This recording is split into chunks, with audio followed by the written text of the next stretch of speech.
Sometimes an ex will pop back into your life. It's the universe's way of testing you to see if you're still stupid enough to fall for that person a second time. Honestly, if you're the kind of person who tends to run back to your ex, please take this as your wake-up call and stop yourself before you turn into an idiot like me. I used to be madly, deeply in love with him. Even though he wasn't actually that handsome, there was just something about him that charmed me. His name was Jeremy, and he just wasn't like the other guys at college. For starters, he looked much older, and he had such a brilliant sense of humor, always making everyone laugh. He wasn't a particularly good student and often bunked classes, so my friends warned me that he'd probably be a bad influence on me. But I didn't care. I found him irresistible. He rode a motorbike and often went racing at night with his friends, which, of course, was totally illegal. But he wasn't a bad person. He was kind to everyone. He lived nearby, so I often saw him helping out around the house, fixing things, washing the car, and even gardening for his parents. I couldn't stop watching him.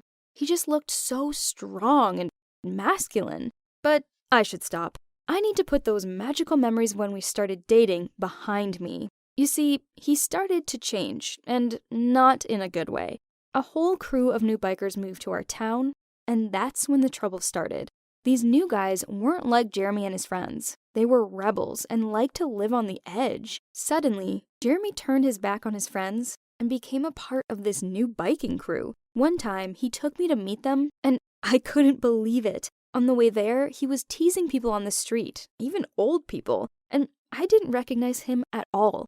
He'd become reckless and arrogant, and I missed the old Jeremy so much. Day by day, he got worse, but he still loved me so much, and I just had to accept that he'd changed, and this was who my boyfriend was now. And then things got much worse. I went over to his house one night, and when I walked in, he was kissing a really hot girl, and when he saw me, he didn't even stop kissing her.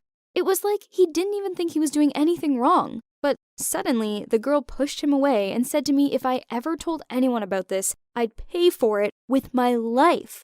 I just stood there, shaking.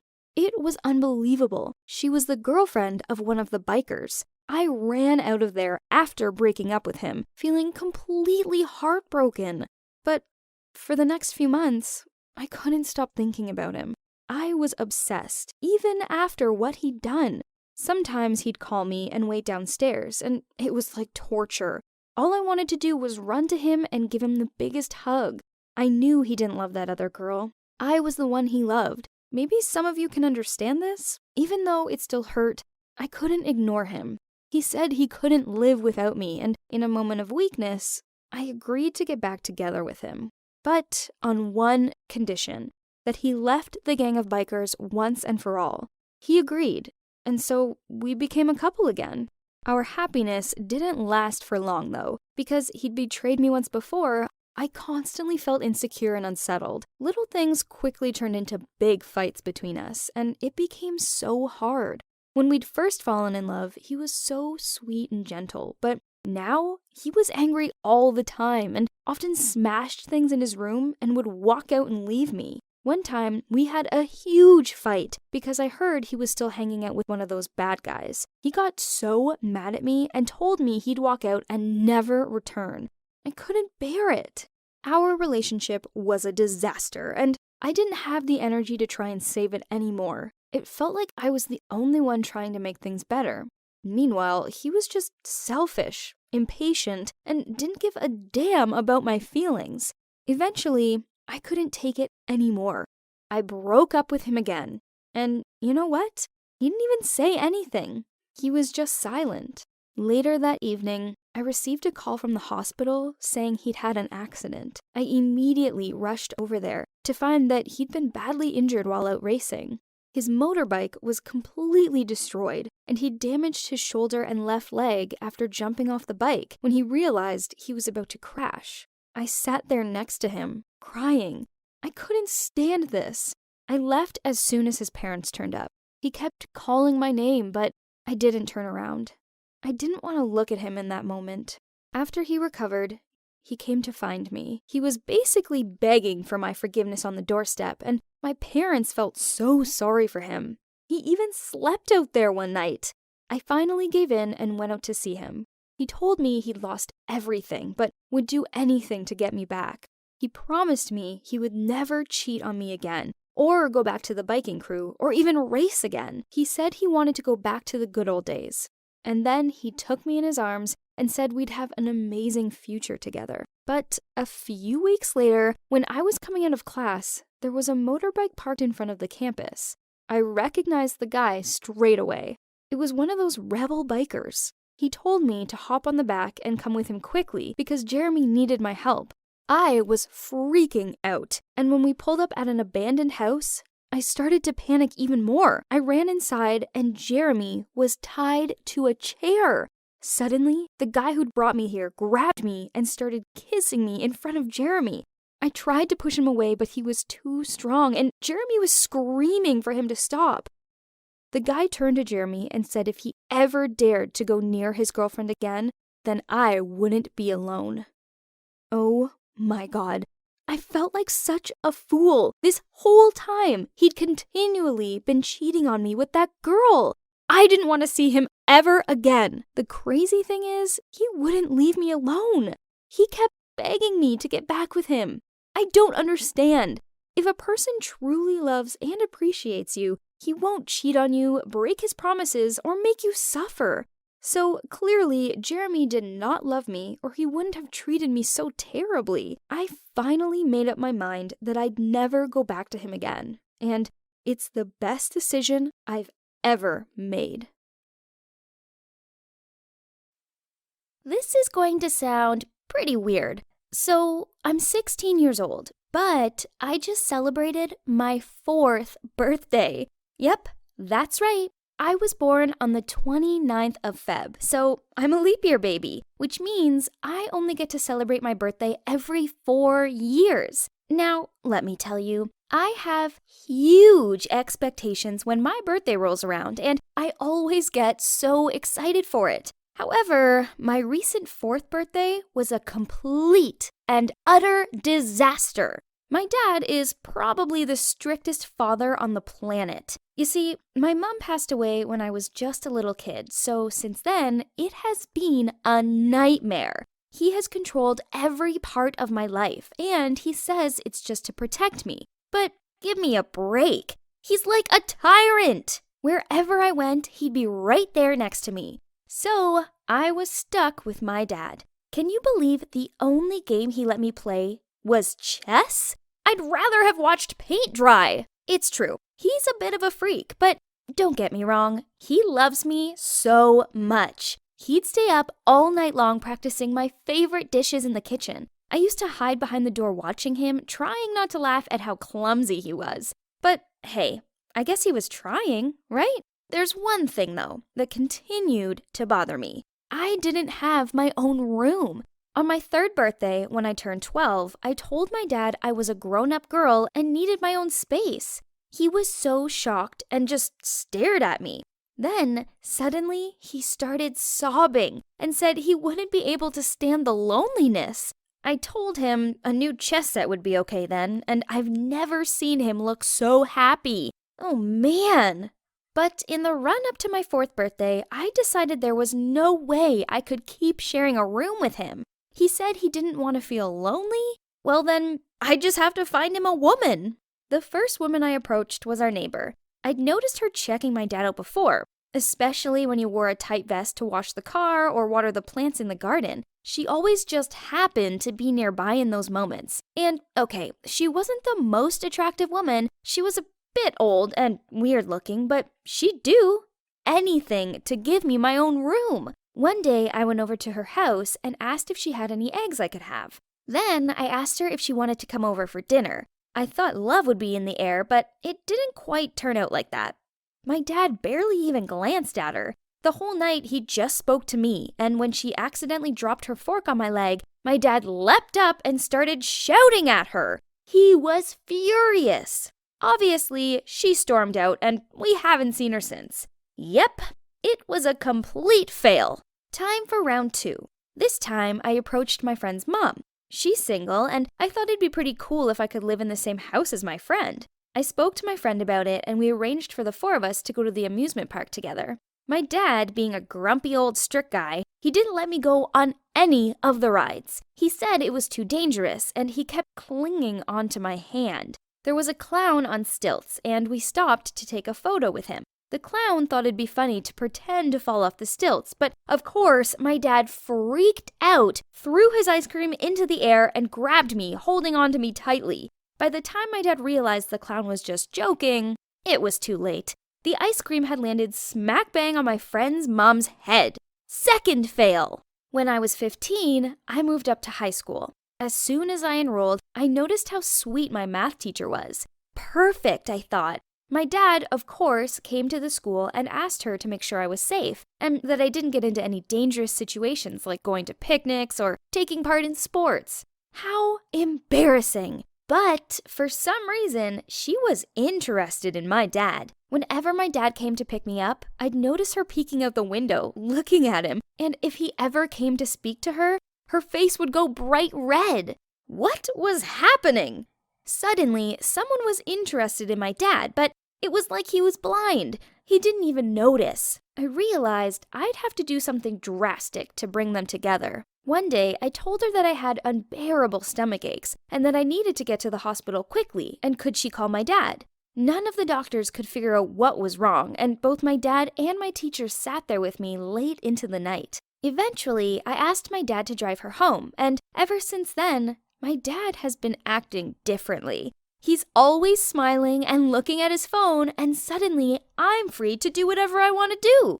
And then the shock came. One day, my dad brought my teacher home and announced that they were getting married. I was so happy because my plan had worked, but it was crazy how fast it was all happening.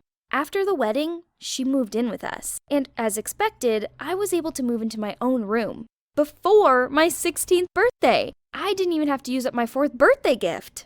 What a win! Everything was going to plan, and now I just had to decide what I wanted to do for my birthday. I started pinning pictures on our family pin board. Images of party decorations I liked, balloons, disco lights, even the food I wanted. There would be a unicorn-shaped cake, and I'd wear a sparkly dress, and I'd invite all my friends. Plus, I put a picture of an iPad there as a gift idea for my dad to get me. It was going to be the best birthday of my life! I was certain my dad would get me all of these things, and he'd be so happy because my stepmom would be there too. It'd be perfect. The closer I got to my birthday, the more excited I became, and I think I annoyed my friends a bit because I wouldn't shut up about it, but they understood. After all, it only happens every 4 years. The house was so quiet just before my birthday, but I figured my dad was just quietly preparing my big birthday surprise. Then, the day before my birthday, I woke up and there was a note on the kitchen table.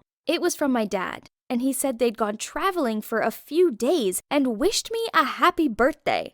He'd left $300 for me so I could organize my party and told me to have fun. I couldn't believe it! He'd changed so much. I am no longer the #1 woman in his life. I feel abandoned. And yes, this is what I wanted, right? I guess you gotta be careful what you wish for.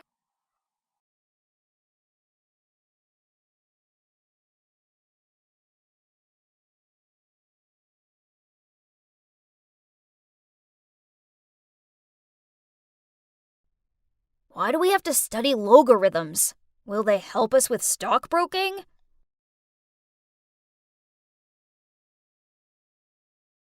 Surely not. Why suddenly create the x and then force us to find it? And why do I have to prove that it's an isosceles triangle? I see clearly that it is. Duh!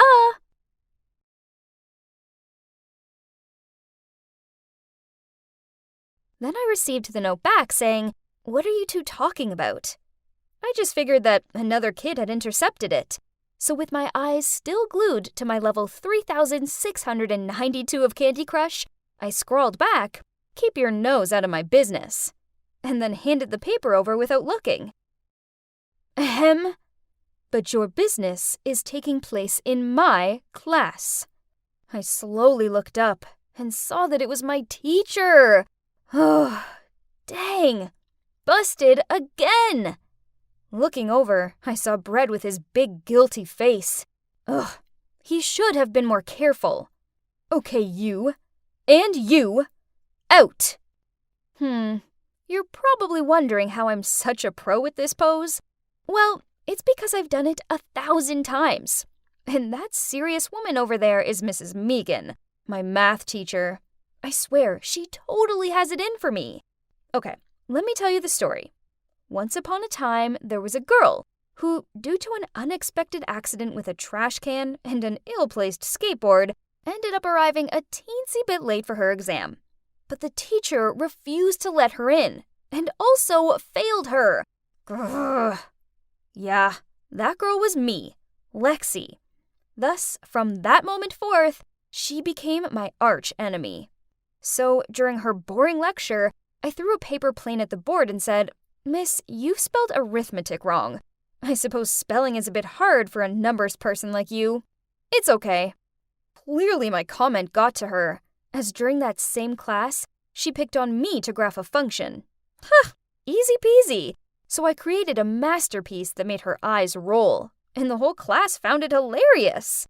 And as expected, she gave me a lengthy lecture on my childish behavior, and even threatened to call my parents. Poof! Yeah, good luck with that, as unless it involved business, then my parents were practically impossible to reach. Besides, I was just having a laugh. Mrs. Megan needed to lighten up. So I secretly stuck a piece of paper saying "free hugs" on her back. I lurked behind a tree and watched as all these people surrounded her.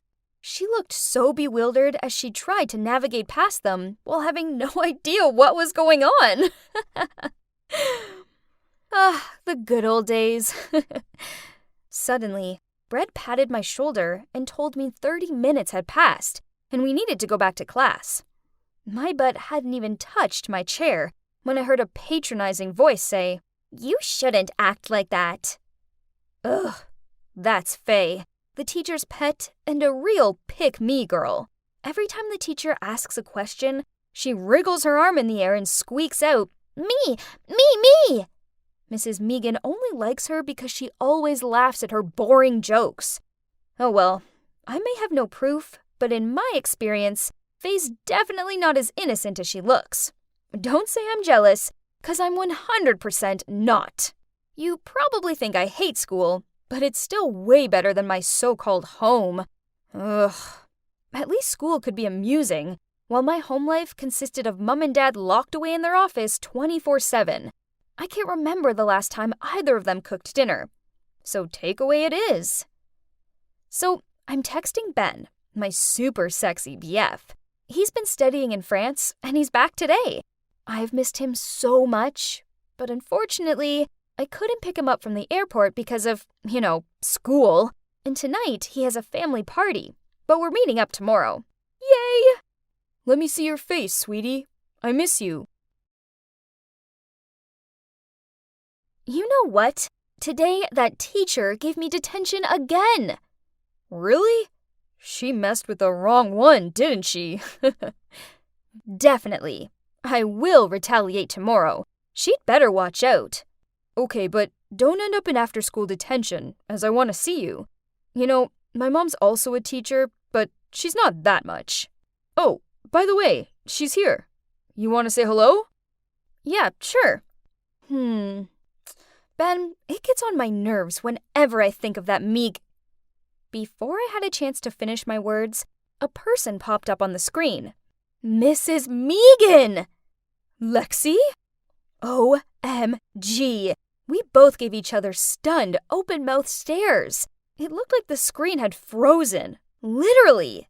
Then just when I didn't think it could get any worse, suddenly a familiar voice broke the silence. Oh, Ben has a girlfriend? Let me see her. Huh? That's Faye! Oh, my days. This is too much to process. My two enemies were in the same frame. Shocked, I ended the call. Right after, I received a text from Ben saying, "Don't worry, my mother may look super serious, but she's kind." And the girl is Faye, my neighbor. We've known each other since childhood, and she's cool." This was so crazy. Now I'd have to face them both every day knowing that they are associated with my BF. Oh, the future is as dark as night. And yeah, this is the beginning of the series thusly entitled Living with My Future Mother-in-Law and My BF's Annoying Female Best Friend. And since then, things at school turned weird. For our class Halloween event, which had a Toy Story theme, Mrs. Megan was in charge of handing out the parts. Faye was Bo Peep, and she had this really cute outfit. While me, I was stuck as Mrs. Potato Head. My outfit was so lame, and one of my googly eyes kept on falling off. Ugh! It was so embarrassing, but I couldn't say anything. I couldn't mess with her anymore, as I still wanted to be with her son. Ugh. Worse still, math class became an endurance test. I was so sick of being compared to that goody two-shoes Faye. Lexi, if you spent more time studying and less time painting your nails, you'd be a top student like Faye. Poof! Faye caught on to what was going on and also started playing tricks on me. One time in class, when I was dozing and Mrs. Megan was correcting the homework, I overheard, "This symbol shows that A is not equal to B." Faye then turned around and whispered, "Just like you, you're not equal to me. And you don't deserve my Ben either." What? Ben is mine, not hers. I bared my teeth and was about to say something when that brat started pretending to cry, saying that I was picking on her. Out! Mrs. Megan came to us with burning eyes. We were walking out when in a sympathetic tone she added, "Faye, you stay." I returned to my meditating pose, but, I couldn't shake off my anger. How unfair! Later, when it was lunchtime, Faye walked over to me with a cup of Coke, saying it was a peace offering, and that she was sorry for earlier. This was confusing, but whatever. I took it and was about to take a sip when Brett rushed over waving his arms about. "Lexi, stop!" I saw Faye put soy sauce in it. I was just a second away from yelling at her when Mrs. Megan appeared. I smiled smugly, thinking Faye would finally get into trouble. But to my surprise, Mrs. Megan took a sip of the drink and tried to keep a neutral face as she replied, "There's nothing wrong with it." Really? They went that far to cover up for each other? Whatever. I had a date with Ben tonight to prepare for anyway. That night as planned, I arrived at Ben's house with a somewhat wilting pot plant for Mrs. Megan. I was kinda excited to finally have a cooked meal. Only, when I walked into the kitchen, I couldn't smell anything cooking. Mrs. Megan appeared and rubbing her hand said, "Lexi, you don't mind cooking, do you? It's just been a long week of drawing diagrams. My hand kinda aches." Seeing the situation, Ben immediately came to help, but she reminded him that he'd agreed to fix a pipe or something. To be honest, I'd never touched a frying pan before. But I mean, how hard could it be? I'd make pancakes, though it's not really suitable for dinner, but I'd seen them on a 5-minute crafts and they were clearly a breeze to make. Only, it didn't go to plan. In situations like this, it's important not to panic. But, yeah, I panicked. I needed a plan B. Quick! In a rush, I threw away all the evidence of the failed pancakes and ordered food online. After all, thanks to my workaholic parents, this was my forte. I instructed the delivery person to come to the back door, so Ben and Mrs. Megan would be none the wiser. Expectedly, at the very first bite, Ben and my mother-in-law praised me profusely for my food, and Ben even joked that I should join the next season of Master Chef. Yo, I will rate this restaurant 5 stars for sure. Mrs. Megan suddenly dropped her spoon, so I quickly bent down to pick it up, only she leaned down and whispered sarcastically, "I order from Sydney's too. Their sauces are divine." Oh, busted! Then, halfway through the night, this man showed up and apologized for being late. Turns out he was Jim, Faye's father, but Faye wasn't coming over as she was out with friends. Happy days! I watched Mrs. Megan and him touch a tissue box at the same time by mistake, and then blushed? Huh?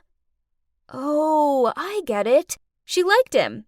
Now it made sense why she was always sucking up to Faye.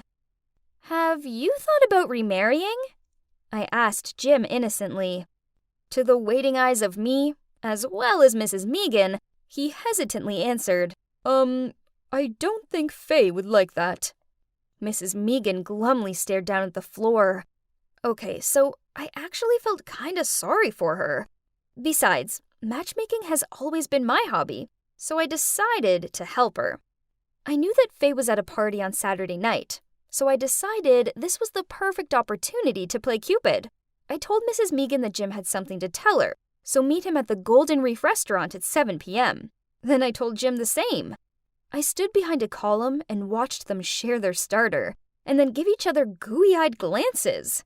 Then Jim reached out and took Mrs. Megan's hand. They were looking at each other passionately when Faye suddenly rushed in from nowhere and angrily slammed her bag on the table. So this is it? My teacher? And my dad? For real? Faye, why are you here? Jim stuttered. No one can ever replace Mom! Then she turned to a dumbfounded-looking Mrs. Megan. Turns out you were only being nice to me to get my dad. You're fake. Stay away from us. Mrs. Megan covered her face with her hands, then quickly left. Geez, Faye was brutal. And however annoying Mrs. Megan was, she didn't deserve that. You! Faye shouted. Uh-oh, her gaze fixed on me. It figures you'd be behind this. Keep your big nose out of our family business and start caring about yours instead. Guess this is what lack of parental care does to a kid. I stared at her speechless. Those words should have driven me mad, but for some reason, I only felt sad. And so guilty. I really just meant well. So, first thing at school the next day, I swallowed my pride and went to Mrs. Megan's classroom, where she looked lost in thought as she marked homework. I coughed to clear my throat, then said, Miss, I'm sorry. I honestly was trying to help, but now I realize I should have minded my own business. I'm also sorry for being a jerk in your class. She was silent at first, then replied, It's okay, as I've come to realize that you and I aren't so different. We both have complications in the way of finding love. Guess it's really not easy to get approval from your parents' family, huh? She smiled and gently stroked my hair before continuing. You're such a smart and kind girl, and I always knew you could do better in class, that I must have been too harsh on you. I'm sorry, too. I smiled back at her, and at that moment, I felt like all of our previous conflicts melted away. And I realized that I shouldn't neglect my studies. Instead, I should work hard to become the best version of myself. So, with a lot of hard work, I went from trailing at the bottom of the class to reaching the top spot, even overtaking Faye. Ha!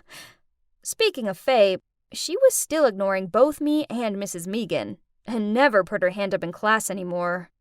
But then a rainbow flame experience in the chem lab changed things.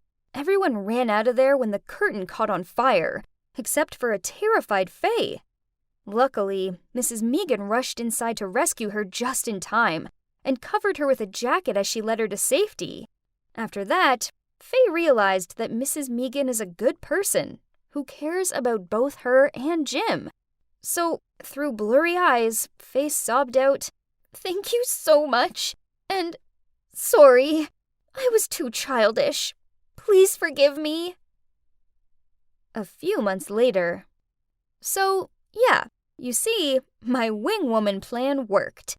And now I have a second family, a really big one. But you know what's the best thing? That is, I no longer have to order food online anymore, 'cause I will stick to here, and my mother-in-law will cook for me.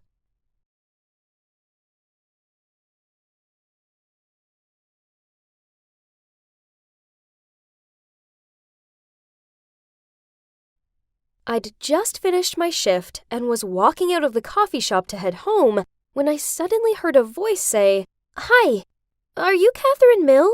Ugh, what else? I'm exhausted already. I reluctantly turned around to a view that almost made me leap out of my skin. Standing in front of me was a girl with a face exactly like mine. Who are you? I stammered. I felt like I was seeing things. She smiled at me and said, I'm Tracy. Is this wallet yours? Oh, wow, you found it. I dropped it at the Seattle Mariners baseball game. I never thought I'd see it again. That's right. We met there. Then Tracy took out a cap and put it on. Hang on. That hat seemed so familiar. And so did that smile. Are you the one I accidentally bumped into at the stadium? That must have been when I dropped my wallet. I was in such a hurry to get to my seat that I'd gone crashing into Tracy. At the time, she was wearing that cap, so all I saw was her smile.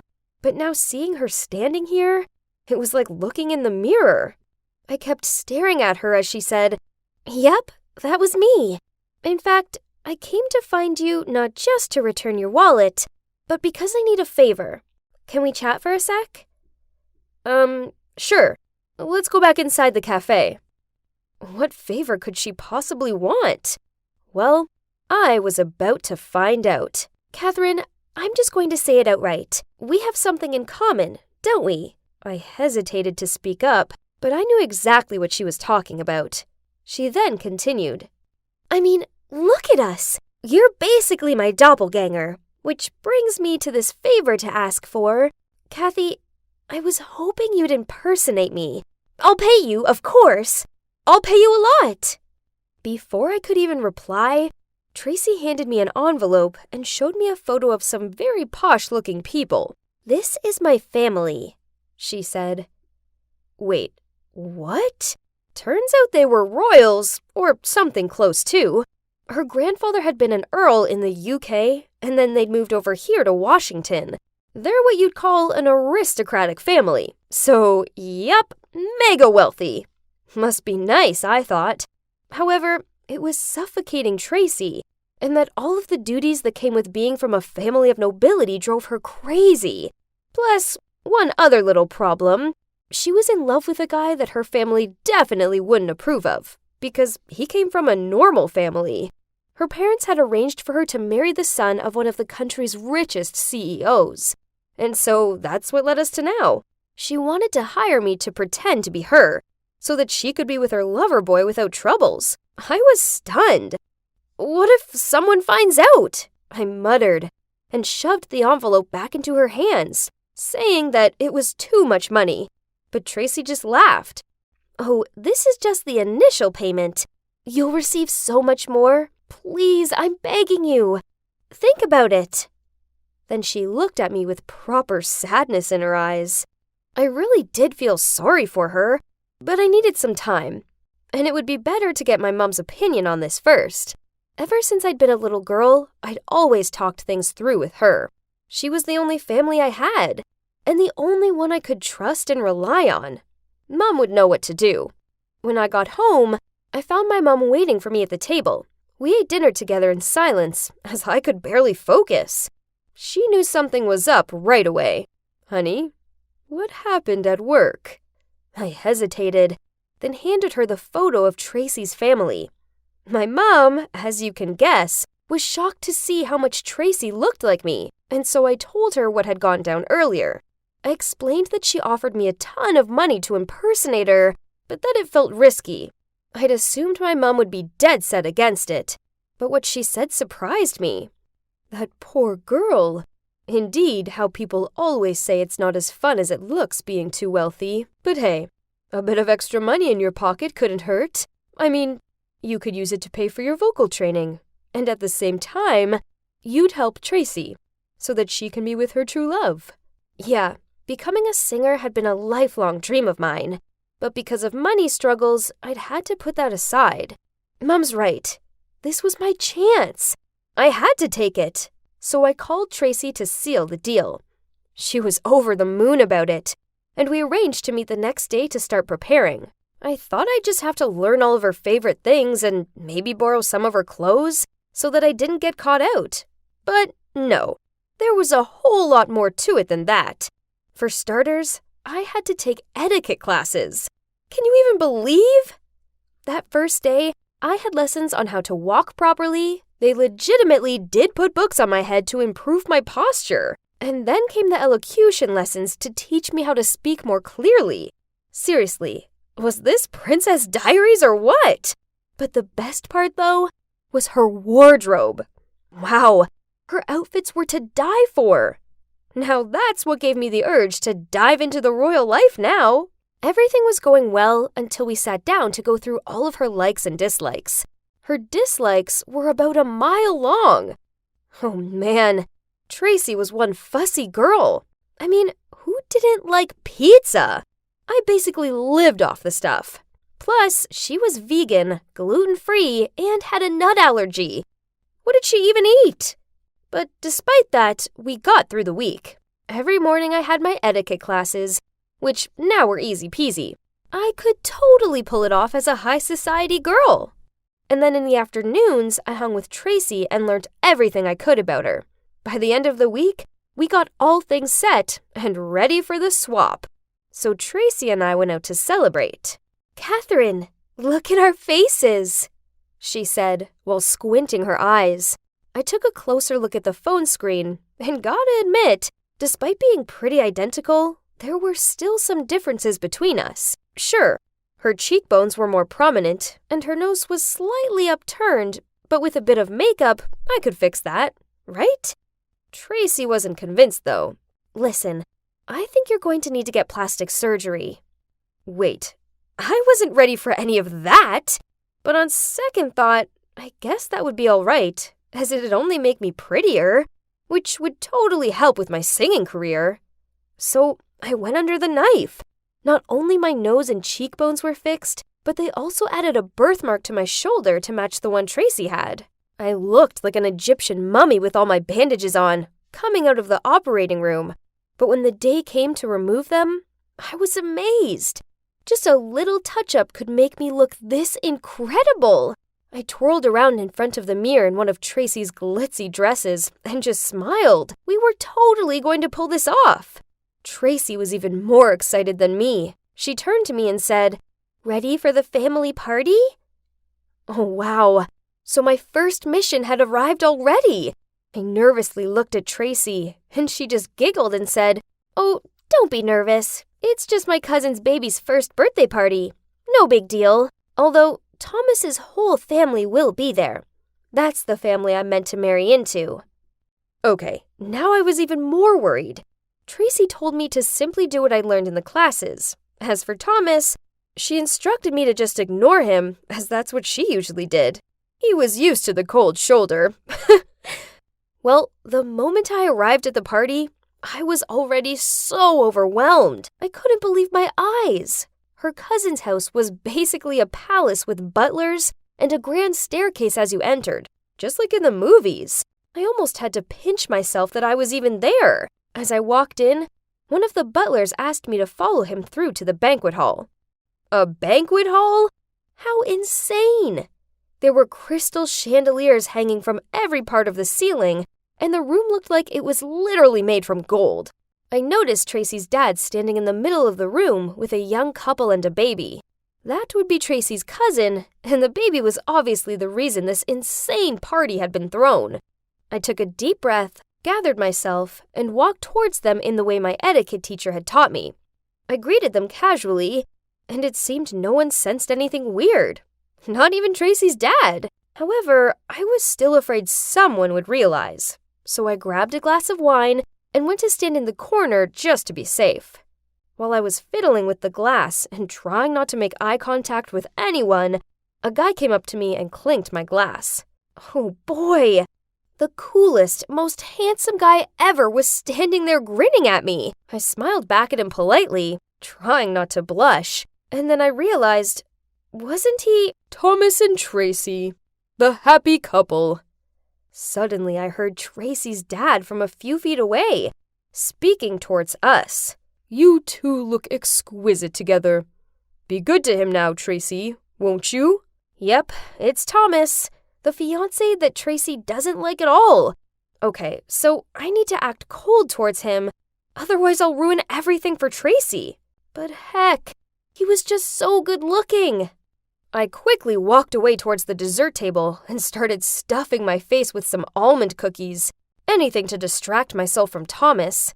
As I picked up a third one, I heard Thomas scream, and the next moment he was running over to me shouting, "Tracy, put it down! There are nuts in those!"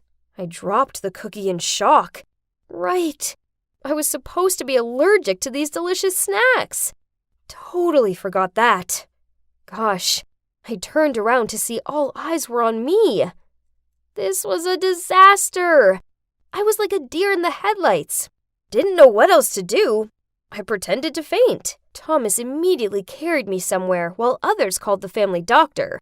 I only took a peek when I felt like I was let down on a bed. And wow, even their guest room is gorgeous. Anyway, the doctor did some quick checkup and said I was okay. Well, obviously. Then Thomas rushed over, holding my hand and kept saying, "Thank God you're okay, baby." Really? How come Tracy didn't like him? He was so sweet. He was looking at me so lovingly. Wait, at Tracy, actually. Oh boy, this was getting weird. Guess I have started off this mission on the wrong foot. But having that first incident actually helped me become more careful, so I've been getting better and better at playing Tracy. I was like a secret agent that would be summoned by duty at any sec. Sometimes you'd find me as a princess, other times I'd be waiting tables.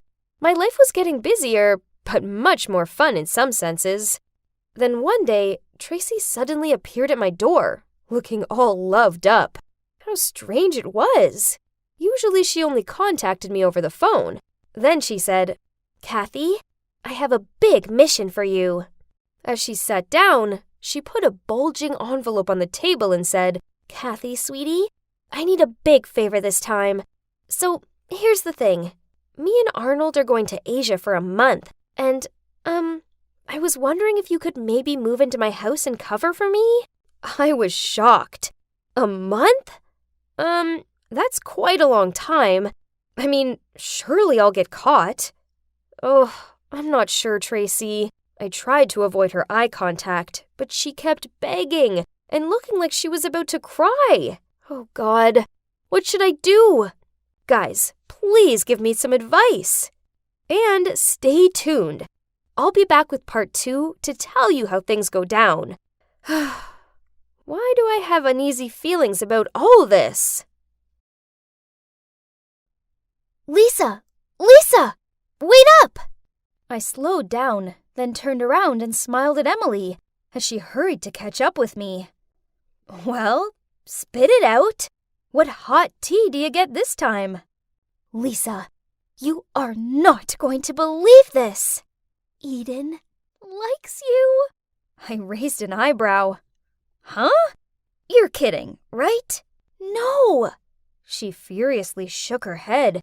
It's true. Yesterday afternoon, after school, I passed by the basketball court and I overheard the boys talking about it. I think the likelihood is you heard wrong, my friend. As I continued on my way to school, I couldn't stop thinking about Emily's words. As if Eden Woodson, the most popular boy in the entire school, would like me? Impossible! Had we even spoken to each other? Oh yeah, once. In the library, he asked to borrow my pen. Not to mention, his last girlfriend, Sarah, was the captain of the cheerleading squad. So, yep, you can already tell how pretty and popular she was. They only split up because she moved away. Well, look at me. Talent? Well, my coordination is 0, thanks to being short-sighted. Pretty? Nope. And my Coke bottle glasses don't help in this department.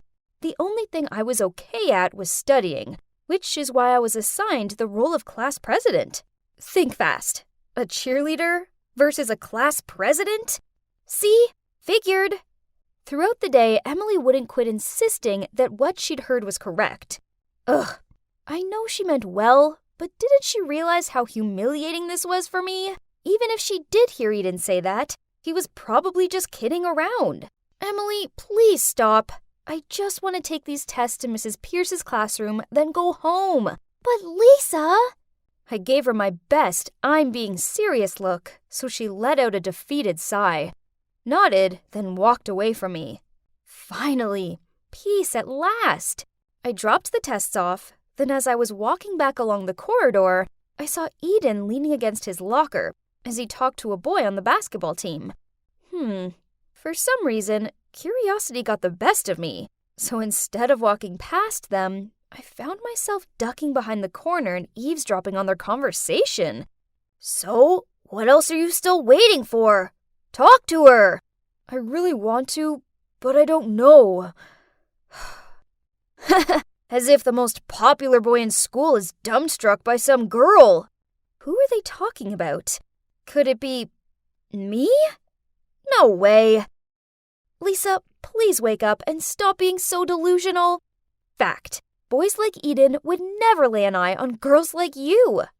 The next morning at school, I walked into class to see the boys, including Eden, chatting about last night's NBA score or something. Only Eden wouldn't quit staring at me. Did I have something on my face? My eyes met his, and then he immediately turned away and resumed the conversation with his friends like nothing happened. Huh? What did that mean? Then, during chemistry class, I kept sensing this strange feeling coming from behind, so by instinct, I turned around to check, and surprise, surprise, I saw Eden looking at me. But just like earlier, as soon as our gazes met, he stared down at his book. Okay, so that was weird. While I was thinking about his strange behavior, Emily suddenly nudged my arm. See, I told you he likes you. You should tell him you like him too, before it's too late. No thanks. But what do you mean by too late? I heard that Sarah, his ex, is coming back. Her parents divorced or something. So what? Come on, Lisa. He likes you. But I don't like him. As soon as I finished talking, I saw the teacher glancing straight at me. Oh no. Busted! He made me stand up in front of everyone and answer a question. But of course, I hadn't been listening. So I just stood there doing this open-mouthed goldfish look. Then frantically looked around to find some help with the answer. And when I peered over at Eden, oh great, he was grinning at me. This was so embarrassing. That night, I lay in bed and got lost in thoughts about Eden. Okay, so I know I told Emily I didn't like him. It's just that I still didn't believe that someone like him could have a crush on someone like me. Curious, I spent the whole evening stalking Eden's social media account. Not gonna lie, he was indeed really cute. There were loads of pics of him watching basketball matches with his little bro, pulling goofy faces with his friends, and spending time with his family at the beach. So there were also a few pics of him with his ex, and I noticed that she'd commented on some of his recent stuff. I really wished I was brave enough to start a conversation with him, or to even ask him if he still kept in touch with his ex-girlfriend. But that would be weird, wouldn't it? But then, guess what? To my utter disbelief, the next morning, my homeroom teacher walked in, and following her was... Sarah? Oh no, I should have listened to Emily on this one. So did this mean Eden would get back with her? All day long, Sarah clung onto Eden. So it wasn't long before the rumors started buzzing around school that the dream couple was back together. Not only was this bad enough to deal with, but I also had to put up with Emily's I told you so looks. Whatever. The two of them dating had nothing to do with me, right? They could do what they wanted, and I was just going to carry on with my life. But, geez, this Sarah girl needed to stop spamming everyone's timeline with all these old photos when she and Eden were still in love. Not to mention the cheesy, cringy captions. Okay, I guess my heart ached a little. But anyway, I knew I shouldn't care about them. Only, it soon became pretty obvious that Sarah was bothered by me. Every time she passed me in the corridor, she glanced at me and sneered. Huh? Why the attitude? I barely knew the girl. Then one time, I was heading over to the cafeteria when someone shoved me from behind, causing me to fall face first on the ground. Confused, I quickly fumbled for my glasses. Huh? What was that sound? Then suddenly I heard Emily scream out, "Lisa, you just stepped on your glasses!" Oh no! Now how was I supposed to live without my glasses? Emily had to guide me back to class, and that day I could only listen to the lectures because I couldn't see well enough to take notes. By the end of the day, I was fed up and just wanted to go home. I was about to ask Emily to help me walk home, so I didn't end up getting flattened by a bus or something. But before I could ask her, she packed up at lightning speed, said bye, then hurried out of there. Haze, how thoughtful was my dear bestie? Great. Guess I would just have to navigate my way home alone somehow. It took me ages just to get from the classroom to the school gate. Then I almost bumped into someone. But fortunately, there was a hand that pulled me back. "You okay?" came a familiar voice. "Eden? Is that you?" I asked. "Yeah, I'm here, and I'm not having your death on my conscience. So I'm walking you home." He took my hand. Eek! My heart somersaulted. Then he led me to the nearby glasses store so I could buy a new pair. After that, he still insisted on walking me home, though. And on the way, we talked loads, mainly about our families and our love of indie movies. Still, I couldn't help but have Sarah at the back of my mind. I just wanted to ask him about their relationship, but now wasn't the right time. Right? A few days later, during a math test, I felt something hit my back, then fall to the ground. So I picked it up, but before I could see what it was, the teacher quickly walked over, grabbed it, and opened it. Turns out, it was some of the answers to the test. Oh no! I tried explaining myself, but he told me I would get detention and was not allowed to take the test anymore. What? I couldn't get an F on my math test. It would ruin both my transcript and my college application record. I cried out to him that this wasn't fair, when suddenly Eden stood up and said, "Sir, it was my sheet, not Lisa's." So both of us ended up being banned from taking the test, and the teacher believed that because I picked the note up, I was still just as guilty. I didn't think this day could get any worse. Oh, how wrong I was. During recess, I was rearranging my books in my locker when Sarah approached me. "Hey, how dare you let Eden take the blame for your actions? As class president, you should be totally ashamed of yourself." "What are you talking about?" "Your innocent routine may fool Eden, but you aren't fooling me. You wait and see, as I still have bigger plans coming for you." "Bigger? What other plans did you have?" "Huh? Am I missing something?" Stop ruining things between Eden and me, else I won't let it slide next time." What was that about? Why was Sarah blaming me? Jeez, this whole situation was crazy. After school, Eden and I had to stay behind for an extra hour for detention. Luckily, our homeroom teacher knew that neither of us would cheat, as we were both exemplary students. So that punishment was just a warning. Then, on our way out of the classroom, I asked him, "I know that paper wasn't yours, so why did you help me?" "Well, I knew it wasn't yours either. I saw Sarah throw it at you." "Sarah?" "Yeah, she was behind breaking your glasses too." "She pushed me? But why?" It was me. I'm sorry. She did that because she knows I like you." What? Did I mishear him? Eden just said that he likes me? "Lisa, I like you. I have for a long time.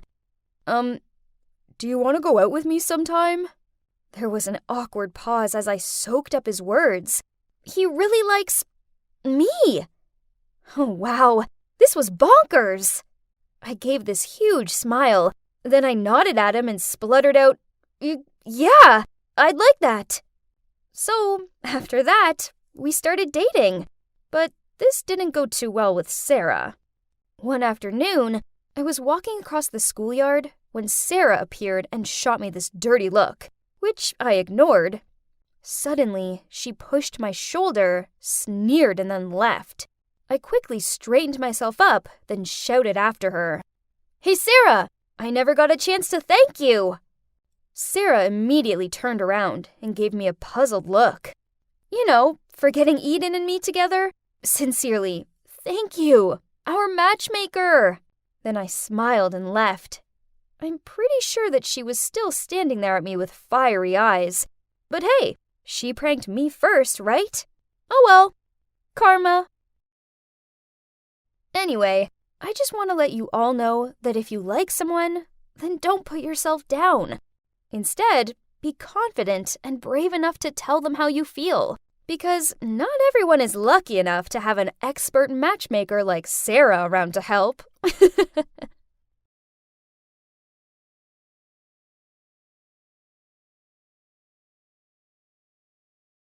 Oh, I've never been in a negotiation that lasted this long before.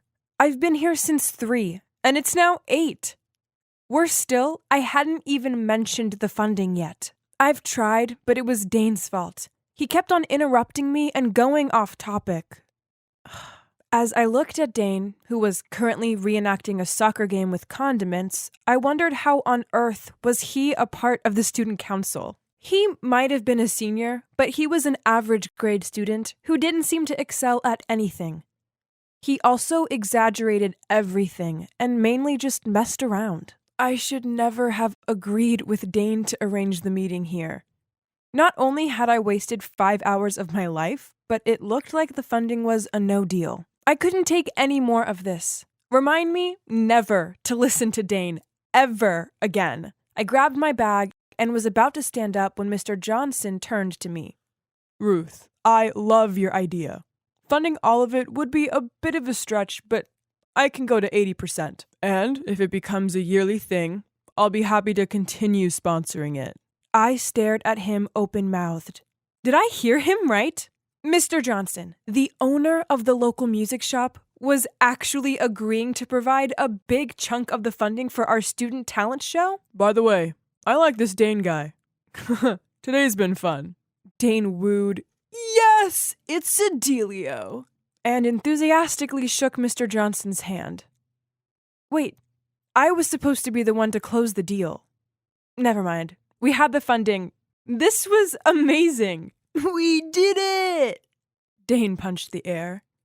Hey, how did you? He gave a Cheshire cat grin as he replied, "Never expected that, did you? What do you think of me now, Ruth the new president?" I shrugged and laughed. Hey, how about a celebratory hug, huh? He lunged at me with open arms. Well, why not? This deserved a celebration after all. We were jumping up and down, and I don't know, maybe I was delirious from the stupidly long meeting or something. But the next thing I knew, we were kissing. OMG! We immediately pulled away from each other and awkwardly looked the other way. After that, he drove me home in silence. Oh no, what was I thinking? Why did I, or anyone breathing, do that? It was Dane. Dane! Can you believe it? Well, okay, I suppose it'd been a difficult couple of months for me. As soon as I became president of the student council, my boyfriend Walter didn't congratulate me. No, instead he broke up with me. We'd been together for 2 years, but recently he'd spoken about marriage and buying a house. Not yet. I want to focus on my career first. But I guess me applying to the students' council and being all busy bee with work frustrated him even more. Now, I tried to distract myself with studying and council work, but I felt like I was getting ever closer to the edge of a cliff, one with hungry sharks circling the bottom. Ugh! And then there were the rumors being spread around school about me. Ruth's just a freshman. She won't be able to hack the pressure. And Ruth's so serious and boring. So I started working harder and harder to prove myself. Hence the talent show project. Only, geez, I was so exhausted, both mentally and physically. This funding news was fantastic. But what was going on with Dane? Maybe he has some kind of secret power of attraction or something. Anyway, after that incident, he flooded me with calls and messages, even though I was crazy busy. After the 12th call in a row, I stopped writing my essay and answered with an annoyed, "What? Hey there, how are you feeling about the weather today? My name is Ruth, not there, and I don't care about the weather, I'm busy." Busy enough to correct my words like that? I don't think so. Ugh, fine. I agreed to go out for a quick coffee with him just so he'd stop bugging me. I stirred my spoon around my coffee as I glared at him and said, "Will you stop calling me? I need to study." He stuffed the majority of his muffin into his mouth and took ages to chew it. Then he wiped his mouth onto the back of his arm and said, "You do realize all the other council members call you Military Ruth, right? Try not to be so difficult and chillax once, will you?" Wow, that sucked. I didn't expect to be liked by everyone, but I was working my butt off for the council, so they could at least appreciate what I was doing for them. I cleared my throat. I don't care. Work is work. I didn't become the president to make friends. "But I know you're not like that," Dane continued. "You might be going through a tough time. Still, you're the most stunning person I've ever met." My face brightened up, even blushed. What did he just say? "You're beautiful, strong, and independent." He reached out and took my hand, and I tried to ignore the fact it was sticky from his muffin. Ew. "I must be the luckiest guy ever to date a girl like you, Ruth. Those other girls are just jealous of you. I mean, you have this hunk, and they don't." Hold up. He said what? Date? I gave him a disgusted, "Who do you think you are?" look. Reading my expression, his face dropped. "Oh, I, thought there was something between us." I froze for a few seconds. Was I being too harsh? I mean, he was totally sweet saying those words earlier. Fine. Listen carefully. I'll hang out with you. Not dating. But you have to promise, swear, that you'll never, ever tell anyone about it. I don't know. I mean, he was so immature and annoying, but I guess he was also kind of fun to be around. He made me laugh, and I liked that. All I did was work, work, work. And perhaps that was why Walter broke up with me, wasn't it? Maybe when I hang out with Dane, I should practice being less serious. One Sunday, when we were having brunch at a random cafe of his choice, I asked about his graduation coming up that summer and his plan.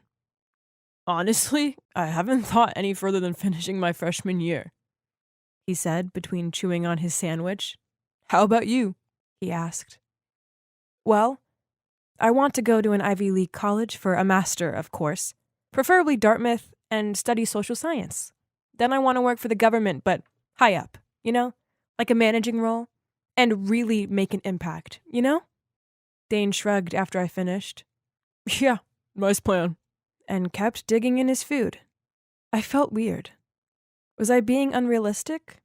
Or was it just Dane's point of view? But to have a happy relationship, maybe it's best to compromise and accept the differences, right? I snapped myself back into the now. If this whole thing with Dane hadn't happened, I would still be in anguish and despair. It was strange, but I did feel better around him, unlike with Walter. So I should respect his opinions. Gotta learn from my mistake, right? One day, I was at a council meeting planning a fundraiser for the remainder of the talent show money. I decided it was time people saw the real Dane, so I made him event organizer. But this didn't go down well. As in the other council members' eyes, Dane was a lazy, idiotic puppet. Give him a chance. He's the one who persuaded Mr. Johnson to fund the talent show. Please, we never know other people's limits and abilities. Then this girl, Catherine, sarcastically said, "Of course you'd know his ability since he's your boyfriend." You suck at leading. All you care about is your personal feelings. I know. I'll date you. Then I may actually get given a job I deserve. My tongue was tied. I couldn't find a word to defend myself. And at the same time, I was really, really mad at Dane. And worse still, he hadn't even bothered showing up for the meeting. Afterward, I went round to Dane's house and furiously banged on the door. Yelled at him the moment he opened it. How come people know that we've been hanging out? Dane silently scratched his head, eyes open wide, and stared awkwardly at some random spot. Answer me! I continued, but still, no reply. I pointed my finger at his face. I just went through a hurricane of rage in a meeting with the council to put you in charge of the fundraiser event. And you didn't even bother showing up. You better do an amazing job, else we'll both be dead. Then I stormed off. Over the next few days, the rumors continued to circulate about me. Clearly, Dane had been bragging to everyone that he'd managed to score himself a stiff girl like me. That I was no tigress, more like a lovely kitten. Now everyone was staring and laughing at me, and made meow sounds at me in the corridors. Someone even filled my seat in the council room with cat food. This was horrible to deal with, but instead of supporting me, Dane went rogue from school for a full week. He also didn't arrange the venue for the fundraiser, meaning we had to reschedule the event. I was left looking bad, so the teacher gave me a lecture on responsibility and strongly advised me to leave the student council. So that's what I did. Catherine's in charge now. After that, I couldn't face school, so I locked myself away in my room and cried as I thought back to all the things that had happened. First, Walter left me. Then everyone else on the council mocked me. Then I lost my position on the council I worked hard for because I put my trust in the wrong person. Ugh, Dane. What he did hurt the most, as he was exactly what others described him as, childish and insensitive. I was torn between never wanting to see him again and also missing him like crazy. Now I had no one. I felt so alone. Ugh, darn it. Loneliness sucked. So when he called me, I answered. He told me he was outside my house. I guess I should at least hear him out, right? Hey, beautiful, listen. He grabbed my hand and looked straight into my eyes. It doesn't matter, okay? The council, the president position, those people don't matter. The most important thing is you being happy, and I'm gonna make you happy. I wanted so much to believe his words. So I let him take me out. We ended up in this noisy restaurant with singing waiting staff. He found it hilarious, but I felt so uncomfortable. Then on the way back, he dragged me into this arcade and left me so he could go on the zombie killing game. As I watched him spin around then shoot, I realized how different we were. I guess I was holding on to him because I'd lost everything else. Who was I anymore? I felt like a stranger to myself. This wasn't me, and Dane wasn't right for me. He rushed over to me and excitingly clung onto my arm. Ruth, come see my high score. I shook my head and quietly said, It's over. I pulled my arm free and walked off. After that, I kept to myself, and at school, avoided Dane and my former council members as much as possible. It did hurt when I saw the posters for the talent show around the school, but that wasn't my problem anymore. I did receive a message from Dane saying something about his graduation party, but I skipped it. The truth is, he's just not good for me. Life was a joke to him, and as a result of this, he left me feeling like I was a joke too. I felt so lost. So I'm going to spend the summer with my grandparents out in the country, away from everyone and everything. I need time to heal, so when I come back, I'll be strong, confident, and independent girl I once was. As I really do miss that version of me. Each one of us needs to learn how to overcome things by ourselves, without relying on others, especially when these others in question aren't any good for us.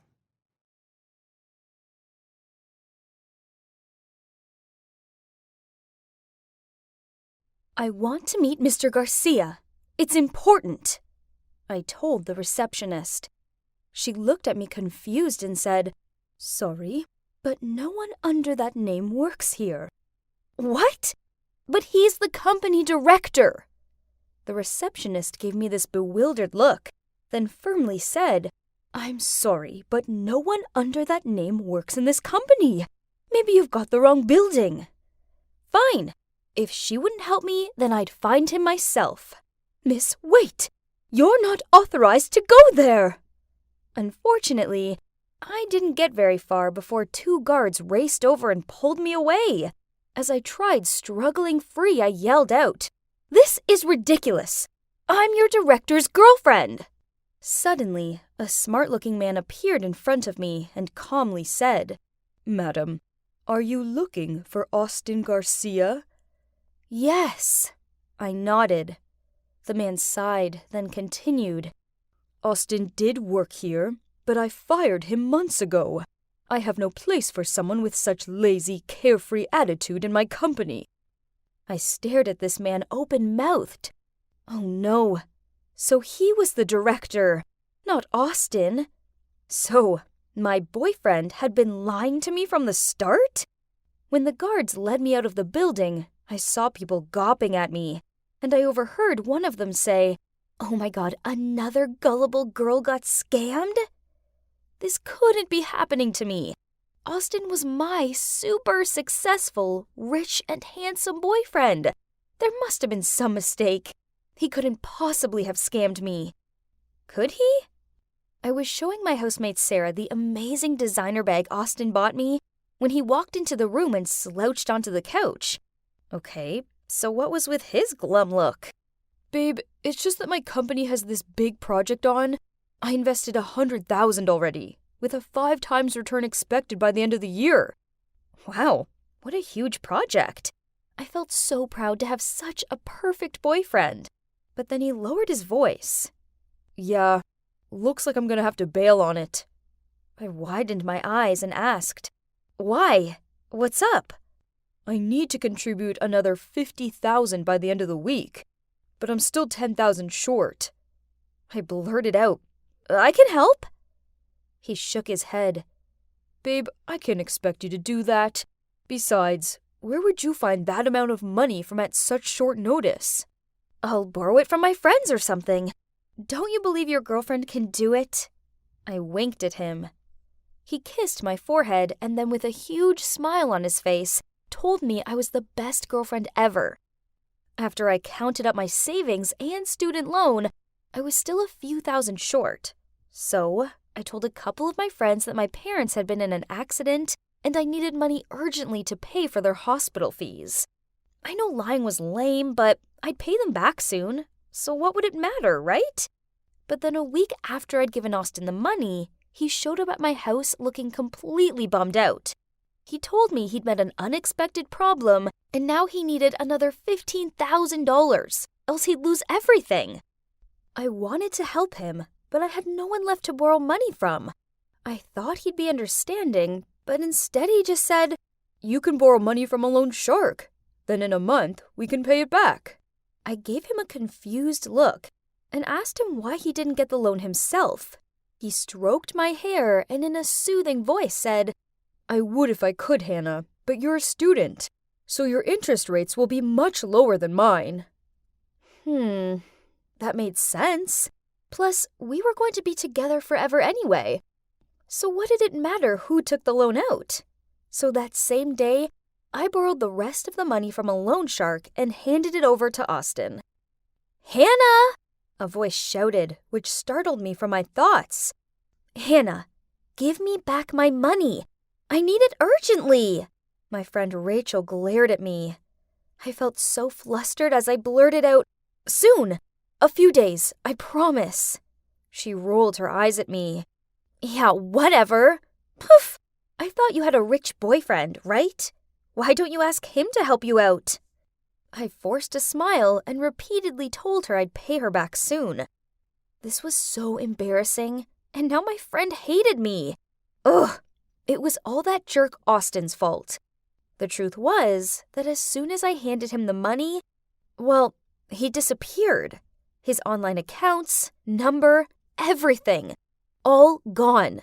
I even found out that the house he claimed to be his was actually just some Airbnb rental. Oh, and the designer bag he bought me? Fake! The next day, I was walking to my lecture when I heard two girls talking to each other.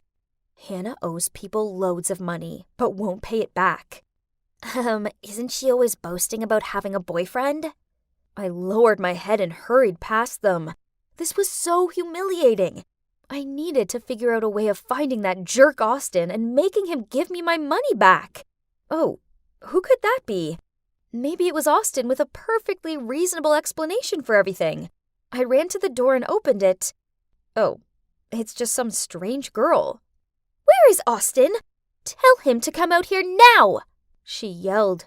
"And you are?" "His victim! He tricked me into giving him all of my savings!" She pushed past me and stormed inside. "Austin, stop hiding from me and come out!" I pulled the girl's arm and asked, "Hold up, he also tricked you?" She looked at me with wide eyes. Oh gosh, Austin's such a pro scammer. After that, we sat down and she explained everything. Turns out she's called Leah, and Austin scammed her out of $50,000. OMG, that was so much money! Austin is a real jerk. Suddenly, my housemate Sarah and her boyfriend Weston walked in. "Hey, look! I won this Tales of Suspense Volume 39 in the horse race bet the other day. You know, it's super rare." Weston was so excited showing Sarah his new precious comic book, while I forced a smile at them both, then quickly dragged Leah up to my room. There's no way I wanted Sarah knowing that I'd been scammed. Entering my room, Leah suddenly said, "Hey, do you want your money back?" I nodded. "Of course I do, but now I don't even know where he is." She gave me this sly smile as she told me how Austin adored the Marvel Universe, and that comic Weston had could be used to lure him in. So we went downstairs, waited for Sarah to go into the other room, then we asked Weston for his help. At first he refused, but then we offered to split the money with him 3 ways. Eventually Weston agreed, and so, game on! Starting off, Weston posted it on a comic book marketplace for half the price it was worth. Only $150,000! Unsurprisingly, it wasn't long before that snake Austin slithered into his messages. Great! We arrived at the meeting spot super early and hid behind a bush. 30 minutes later, and Austin still hadn't shown up, and I had a dead arm. Ouch! I whispered to Leah, "Do you think our plan was leaked?" She grabbed my shoulder and shushed me. Austin had arrived. He took ages to check the book, really carefully. When they finished the exchange, I jumped out of the bush and shouted, "Austin! There you are! Where's my money?" His eyes widened in terror, and he quickly tried to run off the other way, but Leah jumped out in front of him. She sneered and rolled up her sleeves, stepping towards him. "There is nowhere for you to run, jerk!" Austin was terrified and stepped back. Then I ran up behind him and snatched the comic out of his hand. "Girls, look! He turned pale and immediately turned and hurried away. He even lost a shoe en route, but he didn't dare to stop to pick it up. It was so hilarious watching him hobble off. "Thank you so much, Leah. It felt so good to get revenge." "Anytime." We clinked our glasses together. Girl power and all. Ugh, my head hurts so bad. Where's Leah? I guess she must have gone home. I went over to my closet. Where's the backpack with my money in it? I frantically turned my room upside down looking for it. Could it be? I called Leah, but there was no answer. That was it. Leah and Austin were definitely the same. Why did I have to be such a gullible idiot? There was a loud banging on the door, so I opened it. 2 huge guys were standing there. "Hey, beautiful. Pay us back soon, or else." Then they left. I freaked out, not knowing what to do. Find Leah and Austin? It's futile. I know it. So I started working like crazy. I delivered newspapers and milk in the mornings, then waitressed most evenings. I was so exhausted, but I had to find a way to pay off my debt before I drowned in it. Then one morning, Sarah came downstairs to find me asleep, face down on my piece of toast. She gently shook me awake, then told me she'd got me a paid intern job at her uncle's hospital. Yay! Thanks, Sarah. You're the best. The first day at my new job went well, so I decided to reward myself with a bagel and hot chocolate in the canteen. That's when I walked straight past her. Leah! She spotted me too and ran off, but I chased her into a dead end. Where's my money? I didn't mean to do that. I'm sorry, she sobbed out. Then she told me how the night that we'd been celebrating, she'd received some bad news. Her brother was in an accident and needed emergency surgery. Panicked, she took the money for his hospital bills. Are you tricking me? This is 100% true. She wiped at her tears.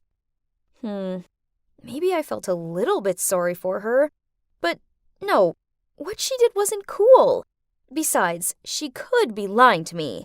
I mean, I did also use the ill relative's excuse to get money off my friends. So I dragged her to reception to check. Turns out she's telling the truth. Her brother is in a coma and the bills are obviously very expensive. What Leah did sucks, but she's all her brother has. So I guess I can kinda understand why she did that. So it looks like I've got to continue working my butt off for now. That weekend, I was about to leave for work when I opened the door to see those thugs back again. They shoved past me and started picking up valuables. I shouted at them to stop and that I'd get their money to them soon, but they didn't listen to me. Then they picked up Sarah's laptop. Oh no! Right at that moment, Leah showed up and demanded they stop right now. Then she proceeded to pay them what I owed them. Huh? What? How did she have the money? Well, it turns out Leah's brother woke up from his coma. They talked, and she found out his specific research had just won first prize in a nationwide competition. So he gave her the prize money and told her to pay off my debt. I was so ecstatic. I flung my arms around her and kept on saying thank you. Now I was debt-free. Phew! I could finally pay my friends back and put all of this behind me. Huh? What was that? We both looked outside. Isn't that Austin? But why does he look so frazzled? Oh, turns out 5 angry-looking girls are chasing after him. I looked at Leah, then we both burst out laughing. And that, guys, is karma.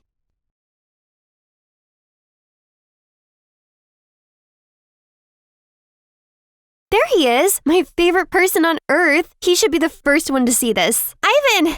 Ivan, look! I did it! I passed my exams! Top of my class! Wow, that's amazing! Look at our little genius. You know, when we did algebra, I was terrified. But then I was like, it's just math. I got this. And boom, look, I got an A.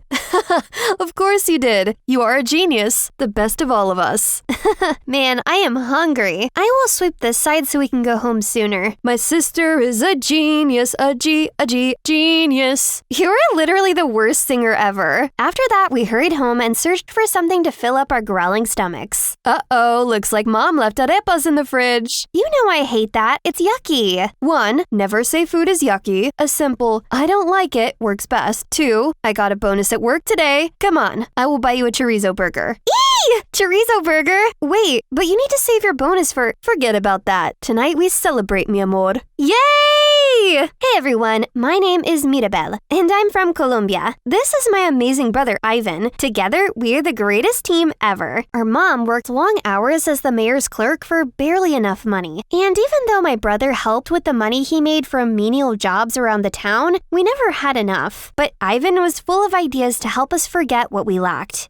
I am so cold. Our radiator is broken. Mom called and it's too expensive to repair it. I'm so sorry, guys. But if I pay for this, I don't know if we will have enough to eat. It's okay, Mom. I have an idea. Let's move all our beds to the kitchen and use the stove to stay warm. Mirabel, you always wanted to go camping, right? Today, we're going camping in the kitchen. Awesome! He always knows how to turn things around like that. Even though our living conditions aren't all too great, but with Ivan around, it felt like nothing could go wrong until... Mira, the most exciting thing happened today. So while I was sweeping the streets in the city, this man in a suit came to me, and long story short, he wants to take me to be a model in America. What? America? That's so far away, Ivan. I know, but I am going to be a model, and that means I am going to be traveling all over the world. I am going to be like a bird, and after a while, I will take you guys to America as well. I'm happy for you, but I don't know what I would do without you. Oh, come on, genius. You can write me every week, and when I've earned enough, I will buy you a phone so we can video call all the time. You promise? I swear it on my life. Ivan left home a few weeks later, and from that day, life sucked. There was no one waiting for me at home after school every day. Mom had to start working even harder, and I was lonely and miserable. Every Saturday, I walked for 30 minutes to the post office, hoping to get letters from Ivan. No letters yet, dear. I have told you you don't need to walk here every week. Once you have a letter, I will rush on my bicycle to deliver it. What if you forget? Or you have so much work and you don't get to me in time? Don't worry, I like walking here. Walking is healthy. Okay. We have a rusty old bicycle in the back. You can have it for your trips here. No one uses it. Please don't say no. It hurts me to see you make this tedious trip every week. Thank you so much, sir. That is so kind. I promise one day I will repay your kindness. I know you will. I excitedly went to get the bike. This probably was the first time I felt happy about something after Ivan left. I was pedaling while humming my favorite song when I bumped into a rock which made me lose balance and head straight to the sidewalk. Oh my god, I am so sorry. It's been a long time since I rode a bicycle. A bicycle? You call this death trap a bicycle? Now I have to get a tetanus shot because that filthy thing touched me. I am sorry. Yes, the bike is dirty, but I don't think you will get any diseases. And I am supposed to take your word for it? Do you even know what a tetanus shot is? Listen, boy, I have said I am sorry, and I don't know what else you want from me. I am very sorry. Goodbye. How dare you? Come back here. With my new bike, I dropped by the post office more often, but life didn't get any better, as there was still no word from Ivan, and later that summer, I graduated high school. I knew my mom couldn't afford college, so I got a job helping the postman deliver his mail. One day, I had to deliver mail to the Santiagos. They were the most powerful family in our town. Their house was a castle. My heart was tumbling in my chest as I placed the mail in their mailbox. As I turned to leave, I heard a voice from the hedges. I looked over and saw the devil boy. Hey, you! Aren't you the girl that hit me the other day? Why are you here? Security? Whoa, wait. I'm just doing my job. I didn't bother you one bit. Job? Oh, with that dead trap. I can't just let you go off and hurt another innocent person. Get over here and directly hand me my mail. I was confused, but hey, it's the Santiagos. I better do what any of them say. So I stepped into their yard and met this smug Diego. But that's not all. After that, he still wouldn't let me leave. That whole afternoon, he made me judge his paintings, give him recommendations for dinner, pick a name for his new pet, etc. Weird stuff. Guess rich people just get lonely sometimes. And that went on every single day after. Gosh, why do the Santiagos have so many mails? And every time I got to their mansion, Diego was already there by the gate waiting and bombarded me with 1,000 silly side quests. He even followed me on my mail delivery. What are you doing? Too rich you don't know how to spend money and time? Well, don't you see? I'm spending them all on you. Haha, right, I'm flattered. Seriously, do you really think our family has that many mails every day? It's all my love letters to bring you to me. Then suddenly, he leaned in for a kiss, but I dodge it. Why? You don't like me? People like me don't get to like people like you. Your parents would destroy my life if we're a thing. Look at me. I will never let any harm come to you. You are the only joy in my day, the love of my life. I need you. Just trust me. Okay. And just like that, we started dating. I didn't think of him this way at first, but I guess his sincerity had gotten to me. He's always around, he gave me all the caring and attention I haven't had in a while, which made me feel like I wasn't alone anymore and I could get through everything, thanks to our love. One day, I came home after a long day and I found my mom outside. Everything we owned was littered on the streets. Mom, what happened? What's going on? I don't know. I just got here and I found these men here, moving our things. I tried to speak to them and they pushed me down. As we spoke, a flashy car pulled up right in front of us. So, this is the girl you have been wasting your time with? Look at her, filthy, poor home. You are a disgrace and a disappointment, Diego. Diego? What is going on? Dad, you can't interfere in my life like this. Fine then, make your decision. Break up with her or I'll disown you. Not even one dime to your inheritance. Daddy, that's not a funny joke. We will sort this out. Mirabelle, I was just bored and you're just a gold digger. We both know that, so... What? You promised to protect me! I'm sorry, sweetie. Don't listen to that. I'll explain tomorrow, okay? Then he quickly got in the car and they drove away. I tried to contact him first thing in the morning, but to no avail. I sneaked up to his house, but only to hear the maids saying he's already long gone to some European dreamland, continuing his lavish life among lavish people as his dad wished. So, my so-called loving boyfriend has left me for his dad's money. But without so much of a proper breakup, while his family is destroying my life, getting us kicked out of our own house, and even getting my mom fired from her job, I felt like breaking down. I've lost everything. This life was just out to get me and I wanted to give up. But looking at Mom, I couldn't bring myself to do so. I wish Ivan was here. He would know how to fix this, as he would never give up. That's right. I was raised by my wonderful brother, and maybe it's time for me to channel his strength and fill his shoes, keeping this family alive and well until he's back. So, swiping the pain aside, my mother and I gathered what we could, and we left town because we knew the Santiagos would never let us have peace. We went to live with an aunt, Mom got another job, and I started working as the judge's assistant at the local court to support her. One day, I was at work scheduling meetings when I heard a voice that left me shell-shocked. Excuse me, is the judge available to meet me? Ivan? Mira, it's really you. Oh, I have been looking for you. You left us. I waited for you. We waited for you for 2 years. I am sorry, Mira. I tried to reach you, but America was hell. There was no modeling contract.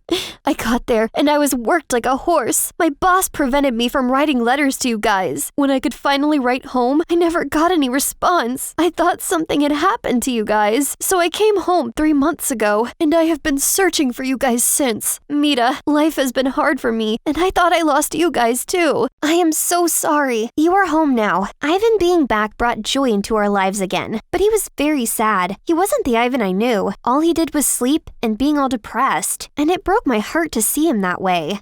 Ivan, you need to snap out of it. What am I supposed to do now? Go back to sweeping the streets or go back to America and start from zero? How do I know things would be different now? I have learned that if you want to make something happen, you have to do it yourself. Ivan, we are going to America. I was saving my salary to get a college degree, but we are going to use it to go to America. You are right. There is nothing for you here, and it's going to be different this time because you are going to have us. But what about you? You are supposed to go to college. Yes, but you are forgetting that I am a genius. I will always find a way to make it work. Okay, let's do it.